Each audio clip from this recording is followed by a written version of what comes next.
بصوا بقى النهارده يا جماعه احنا في الحر وفي الصيف وعملت البازيلا دي، تخيلوا عملت الاكله دي في الحر. اصلا الاكله دي اساسا في الشتاء، بس مش قادره اقول لكم بقى على طعمها. ما انا مش لاقي اكل، اعمل ايه؟ انا بقول لبابايا عايزه اوردر كشري عشان انا بيروح في محل كشري الشغل بتاعه كده. بصوا بقى بازيلا بالبطاطس عليها، طبعا انا مخلصه تحطوا عليها حبه فلفل اسمر، مش قادره اقول لكم. وجزر. واو، تحفه تحفه اعملوا تحفه. لايك وشير وسبسكرايب. لا بلاش شير، شير ليه؟ شير للبازيلا. لا اعملوا لايك وشير. اعملوا لايك وشير وسبسكرايب. وبس كده، دي كانت اكله النهارده اللي في الحر دي. بصي الطبق.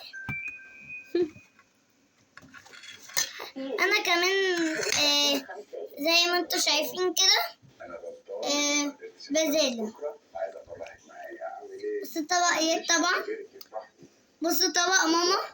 لا طبق ماما اتبهدل خالص، مش مهم يتشاف. يلا باي باي.